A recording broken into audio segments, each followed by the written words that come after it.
حضرت ابو ہریرہ سے روایت ہے کہ نبی اکرم نے فرمایا میت جب قبر میں دفن کر دی جاتی ہے تو وہ پسماندگان کے واپس لوٹتے وقت جوتوں کی آواز سنتی ہے.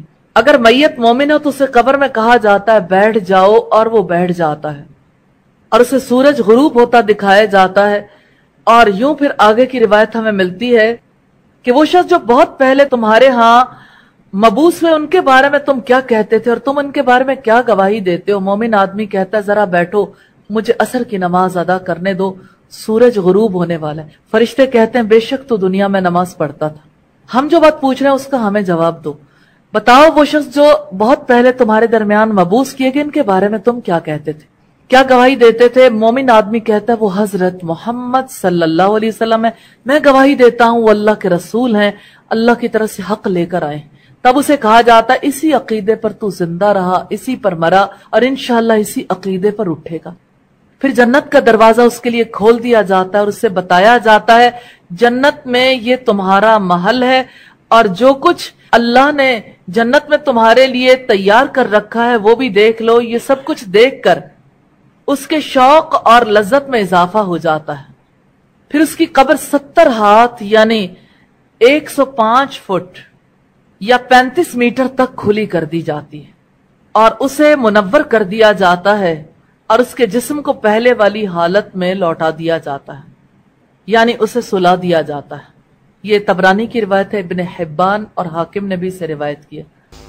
اور حضرت برا بن عازب سے روایت ہے، انہوں نے کہا کہ ہم رسول اللہ کے ساتھ ایک انصاری کے جنازے میں گئے، ہم قبر کے پاس پہنچے تو ابھی لحد تیار نہیں ہوئی تھی تو رسول اللہ بیٹھ گئے اور ہم بھی آپ کے ارد گرد بیٹھ گئے، گویا کہ ہمارے سروں پر پرندے ہوں. نہایت سکون اور خاموشی سے بیٹھے تھے. آپ کے ہاتھ میں ایک چھڑی تھی جس سے آپ زمین کو رید رہے تھے. آپ نے اپنا سر اٹھایا اور فرمایا اللہ سے عذاب قبر کی امان مانگو. آپ نے یہ 2-3 مرتبہ فرمایا. جریر کی روایت میں یہاں یہ اضافی ہے جب لوگ واپس ہو جاتے ہیں تو میت ان کے قدموں کی آہٹ سنتی ہے جبکہ اس سے یہ پوچھا جا رہا ہوتا ہے فلاں تیرا رب کون ہے، تیرا دین کیا ہے اور تیرا نبی کون ہے.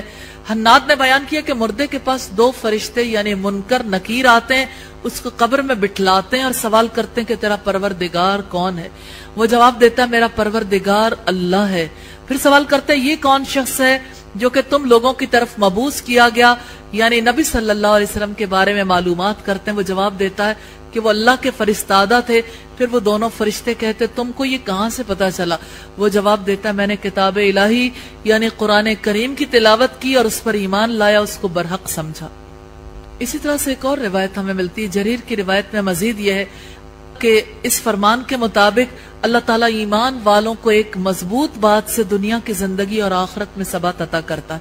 پھر وہ دونوں روایت کرنے میں متفق ہیں. فرمایا پھر آسمان سے منادی کرنے والا اعلان کرتا ہے تحقیق میرے بندے نے سچ کہا، اسے جنت کا بستر بچھا دو اور جنت کا لباس پہنا دو اور اس کے لیے جنت کی طرف سے دروازہ کھول دو. فرمایا جنت کی طرف سے وہاں کی ہوائیں، راحتیں اور خوشبوئیں آنے لگتی ہیں اور اس کی قبر کو انتہائی نظر تک وسیع کر دیا جاتا ہے. پھر کافر اور اس کی موت کا ذکر کیا اور فرمایا اس کی روح اس کے جسم میں لوٹائی جاتی ہے اور اس کے پاس آتے ہیں فرشتے، اسے بٹھاتے ہیں، اس سے پوچھتے ہیں تیرا رب کون ہے؟ وہ کہتا ہے ہاں مجھے کوئی خبر نہیں. پھر وہ اس سے پوچھتے ہیں تیرا دین کیا ہے؟ تو وہ کہتا ہے مطلب جیسے کراہ نکالتا ہے نا اسی طرح سے کہتا ہے مجھے خبر نہیں. پھر وہ اس سے پوچھتے ہیں یہ آدمی کون ہے جو تم میں مبعوث کیا گیا تھا؟ وہ کہتا ہے مجھے کوئی خبر نہیں.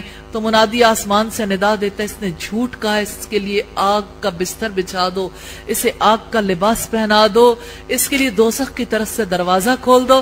فرمایا کہ پھر اس جہنم کی طرف سے اس کی تپش اور سخت گرم ہوا آنے لگتی ہے اور اس کی قبر کو تنگ کر دیا جاتا ہے حتیٰ کہ پسلیاں ایک دوسرے میں پھنس جاتی ہیں. جریر کی روایت میں مزید ہے کہ پھر اس پر ایک اندھا گونگا فرشتہ مقرر کر دیا جاتا ہے. اس کے پاس بھاری گرز ہوتا ہے، اگر اسے پہاڑ پر مارا جائے تو وہ پہاڑ مٹی مٹی ہو جائے. پھر وہ اس کے ساتھ اسے ایسی چوٹ مارتا ہے جس کی آواز جنوں اور انسانوں کے علاوہ مشرق اور مغرب کے درمیان کی ساری مخلوق سنتی ہے. استغفر اللہ. پھر وہ مٹی ریزہ ریزہ ہو جاتا ہے. فرمایا پھر اس میں روح لوٹائی جاتی ہے، یعنی یہ عمل جاری رہتا ہے. ابو داؤد کی روایت ہے 4753 نمبر پر. اس سے پتا چلتا ہے کہ برزخ کی زندگی ہے، ہمیں زندگی کا شعور نہیں. وہ زندگی کس نوعیت کی ہے، لوگ کیسے اٹھیں گے، کیسے جواب دیں گے، کس طرح انہیں سلا دیا جائے گا، کیسے وہ اس ماحول میں وہی اسی طرح کے محسوسات ہوں گے. نمازی جو ہے وہ چاہے گا میں نماز پڑھ لوں، عصر کا وقت جا رہا ہے، اور اسے کہا جائے گا وہ وقت تو گیا، اب تو ہمیں ہمارا جواب دو، کیونکہ زندگی میں نمازیں فرض ہیں، موت کے بعد تو نماز کا وقت نہیں رہے گا. تو رسول اللہ کی گواہی دینے کے بعد ہی کسی کو سکون نصیب ہو سکتا ہے. یہ گواہی، عقیدہ ضروری ہے، اس لیے عقیدے کو سیکھنا لازم ہے ہر مسلمان پر. ہمارے یہاں عقیدہ سمجھا جاتا ہے لا الہ الا اللہ محمد رسول اللہ، آگے نہ لا الہ الا اللہ کی شرائط پتہ ہے، نہ محمد رسول اللہ کی شرائط پتہ ہے، نہ عقیدے کی حقیقت کا پتہ ہے. تو عقیدہ بڑا ڈیٹیلڈ سبجیکٹ ہے، اس کو بہت زیادہ سیکھنے کی ضرورت ہے. اللہ تعالی ہم سب کو توفیق عطا فرمائے.